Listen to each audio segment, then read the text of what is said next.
যুবকদের অবক্ষয়ের প্রথম কারণ ধর্মীয় শিক্ষা না থাকা। বলেন, প্রথম কারণ ধর্মীয় শিক্ষা না, শিক্ষা বহুত আছে, ধর্মীয় শিক্ষা। কি শিক্ষা না থাকা? ধর্মীয় শিক্ষা না থাকা। ধর্মীয় শিক্ষা একজন মানুষকে বিনয়ী বানায়, আর বিনয়ের বিপরীতে অহংকার। অহংকার একজন মানুষকে শামীম উসমান বানায়। বুঝতেছেন না আপনার? অহংকারেই তো হ্যাঁ বলছিল আসেন খেলা হবে, তো এটা অহংকারের বাহ্যিক রূপ। বিনয় একজন মানুষকে দামি বানায়, আর অহংকার একজন মানুষকে সন্ত্রাসী বানায়, ডাকাত বানায়। ধর্মীয় শিক্ষা একজন মানুষকে শ্রদ্ধাশীল করে তোলে। ধর্মীয় শিক্ষা একজন মানুষকে পরিচ্ছন্নতা দান করে। আবার পরিচ্ছন্নতার মধ্যে অনেকগুলো পরিচ্ছন্নতা আছে। চিন্তার পরিচ্ছন্নতা, খাবারের পরিচ্ছন্নতা, আদাস অন্যান্য আসবাবের পরিচ্ছন্নতা, চরিত্রের পরিচ্ছন্নতা, এই সবগুলোই ধর্মীয় শিক্ষার মাধ্যমে অর্জন হয়, অন্য কোথাও এটা পাওয়া যায় না। ধর্মীয় শিক্ষা একজন মানুষকে জবাবদিহিতার মানসিকতা তৈরি করে। আপনারা কি বুঝতেছেন আমার কথা? আমি কি বললাম? ধর্মীয় শিক্ষা একজন মানুষকে বিনয়ী বানায়। আমার আল্লাহ তাআলা কোরআনে কারীমে বলেন, ওয়া ইবাদুর রহমান, আল্লাহর প্রকৃত বান্দা হলেন তারা, আল্লাযীনা ইয়ামশুনা আলাল আরদি হাওনা, যারা জমিনে বিনয়ের সাথে চলে। ওয়া ইবাদুর রহমান আল্লাযীনা ইয়ামশুনা আলাল আরদি হাওনা, আল্লাহর প্রকৃত বান্দা হলেন তারা যারা জমিনে বিনয়ের সাথে চলে। মুসলমান, বিনয় মানুষের জন্য আর অহংকার আল্লাহর জন্য। আপনারা ভালো করে বুঝেন, এই যে আমার গায়ের পোশাক, এই পোশাকটা পুরুষের জন্য, আবার আমার বিবির গায়ের পোশাক, সেই পোশাকটা মহিলাদের জন্য। এবার আপনারা বলেন, আমি যদি আমার বউর পোশাক গায়ে দিয়ে রাস্তায় নামি, আমার বউ যদি আমার পোশাক গায়ে দিয়ে রাস্তায় নামে, মানুষ হাসবে কিনা? কার পোশাক কার গায়ে সুন্দর? কথা বুঝেন? কার পোশাক কার গায়ে সুন্দর? যার জন্য যেই পোশাক নির্ধারিত, তার পোশাক তার গায়ে সুন্দর। আল্লাহর কসম, অহংকার আল্লাহর জন্য সুন্দর, আর বিনয় আমার জন্যে, আমাদের জন্য সুন্দর। কথা বুঝতেছেন আপনারা? যদি আমরা অহংকারী হই, তো আল্লাহর পোশাক আমি গায়ে দিলাম, আল্লাহ তো বিনয়ী হন না। আমি একটা সুস্পষ্ট কথা বলে রাখি, মনে রাখবেন, আমার আল্লাহ বিনয়ী নন, আল্লাহর কাছে বিনয় নাই। আল্লাহ মুতাকাব্বির, আল্লাহ অহংকারী। আল্লাহ অহংকারী, অহংকার আল্লাহর চাদর, অহংকার আল্লাহর পোশাক। আল্লাহ বলেন, আল কিবরিয়া উ রিদাই, অহংকার আমার চাদর, অহংকার আমার পোশাক, অহংকার আমার জন্যে। আল মালিকুল কুদ্দুসুস সালামুল মুমিনুল মুহাইমিনুল আজিজুল জব্বারুল, বলেন মুতাকাব্বির। মুতাকাব্বির মানে অহংকারী। আমার আল্লাহর একটা গুণগত নাম হলো মুতাকাব্বির। আমার আল্লাহ বিনয়ী নন। মানুষ বিনয়ী হয়, আল্লাহ মুতাকাব্বির। তাকাব্বুর আল্লাহর, বিনয় বান্দার। অহংকার আল্লাহর, বিনয় বান্দার। যেহেতু আল্লাহর কাছে বিনয় নাই, সেহেতু পৃথিবীর যেই বিনয়ী হয় আল্লাহ তাকে পছন্দ করেন।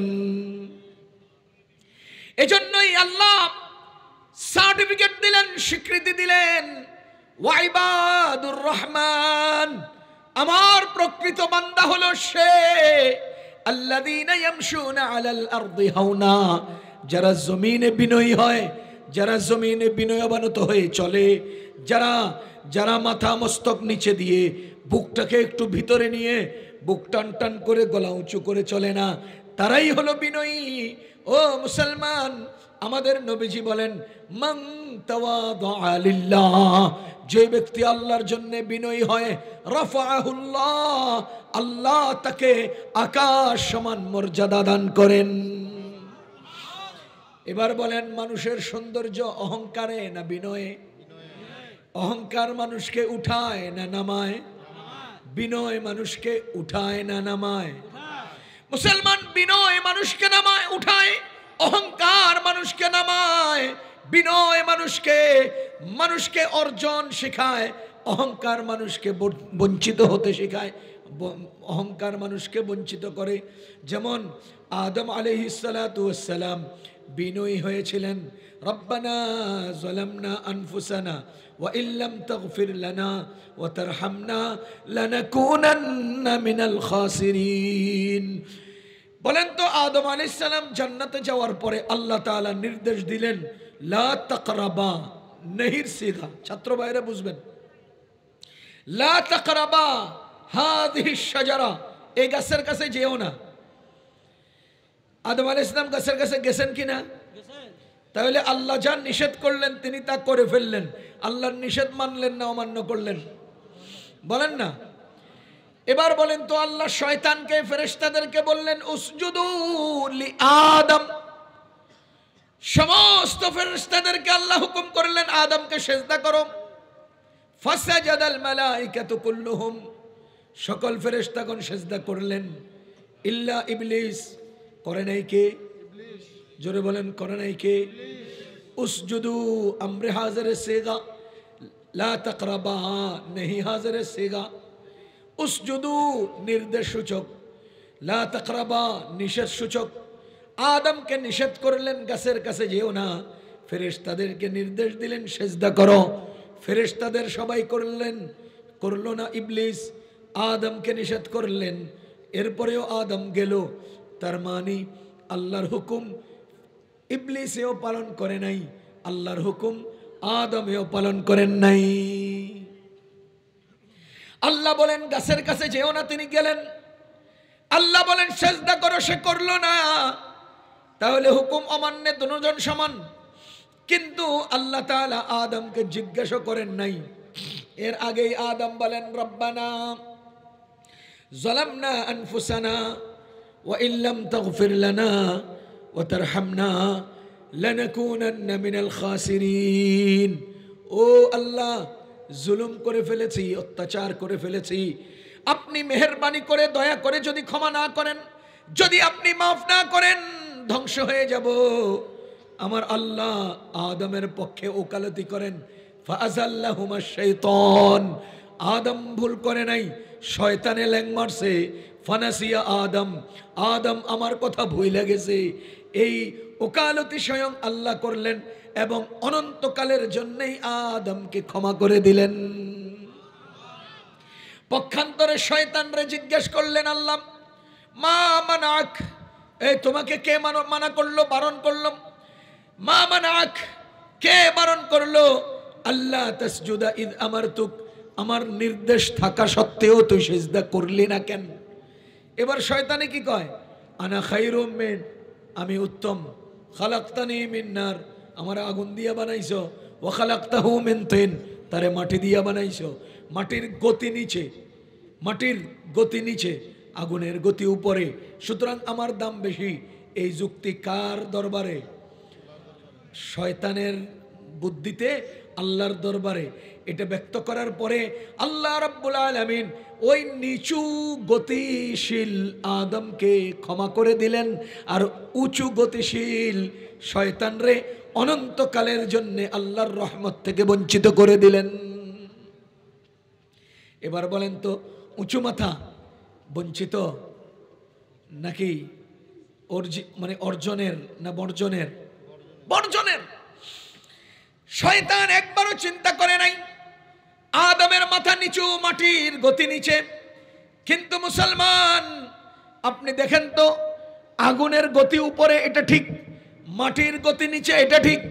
কিন্তু মাটি নিজে গতির নিচের দিকে করে অজস্র অগণিত মাথাকে উঁচু করে। আপনারা বলেন তো, আপনাদের আশপাশে কি পরিমাণ গাছ আছে? এই গাছগুলো কি এভাবে বড় হয়ে গেছে নাকি জমিন থেকে উঠতেছে? তাইলে জমিনে কত কোটি কোটি মাথাকে উঁচু করতেছে, পক্ষান্তরে আগুন এই উঁচু মাথাগুলোকে জ্বালিয়ে নিচে ফেলে দেয়। সুতরাং মাথা উঁচু হইলেই সমস্যা, অহংকার আসলেই সমস্যা, বিনয়ের মধ্যেই ফজিলত। আল্লাহ তাআলা বলেন, ওয়া ইবাদুর রহমান আল্লাযীনা ইয়ামশুনা আলাল আরদি হাওনা, যিনি বিনয়ী হয় আল্লাহ তাকে নিজের বিশেষ বান্দা বলে সম্বোধন করেছেন। মুসলমান বলেন তো অহংকার কার? জোরে বলেন না, অহংকার কার? বিনয় কার?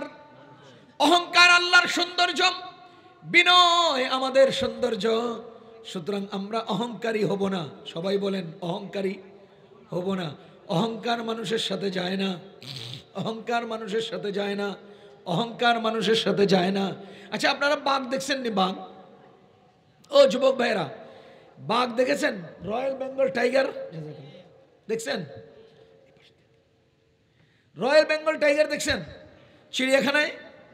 আচ্ছা, চিড়িয়াখানায় যান নাই? রয়্যাল বেঙ্গল দেখছেন? বলেন তো, রয়্যাল বেঙ্গল টাইগার খাঁচায় আবদ্ধ আর জনগণ বাহিরে, নাকি জনগণ খাঁচায় বাঘ বাহিরে? বাঘ খাঁচায় না জনগণ খাঁচায়? আর জনগণ বাহিরে। এবার আমার প্রশ্ন হলো, বাঘকে খাঁচায় রেখে জনগণ বাহিরে কেন? বলেন, বাঘ খাঁচায় জনগণ বাহিরে কেন? বাঘের আক্রমণ থেকে বাঁচার জন্য বাঘকে খাঁচায় ঢুকাইছে, ঠিক কিনা? এবার বলেন, প্রতিদিন প্রতি রাত মশার আক্রমণ থেকে বাঁচার জন্য আপনি খাঁচায় ঢুকেন কিনা? কথা কয় না। বাঘের আক্রমণ থেকে বাঁচার জন্য বাঘকে খাঁচায় ঢুকাইলেন, অথচ মশার আক্রমণ থেকে বাঁচার জন্য নিজেরা খাঁচায় ঢুকলেন। আপনি কিসের অহংকার করেন? সুতরাং দ্বীনি শিক্ষা মানুষকে অহংকার মুক্ত জীবন দান করে, বিনয় অবনত হতে শেখায়। জীবন সুন্দর হয় বিনয়ী হলে, জীবন ধ্বংস হয় অহংকারী হলে। আপনারা গত 16 বছরের অহংকারীদেরকে দেখেছেন কিনা? কথা কন। হুন্ডার পাশার মধ্যে আওয়ামী লীগ লিখলে হুন্ডার যাত্রীদের অহংকার। কথা বুঝেন নাই? হুন্ডার পেছনে আওয়ামী লীগ লিখলে হুন্ডার যাত্রীদের অহংকার। এটি পুলিশের লগে ঝগড়া করে, আমি আওয়ামী লীগ। ওই চেয়ারম্যান সাহেবের, বোর্ড অফিসার, দারোয়ানের শালার বন্ধুর যে অহংকার আমরা দেখেছি। কার? দারোয়ানের শালার বন্ধুর। বেটা চিনস? আমার দোস্তের দুলাভাই চেয়ারম্যানের অফিসের কেরানি। বাপরে বাপ, বুঝেন নাই? দেখেন নাই অহংকারগুলো? দেখেন নাই দাপটগুলো?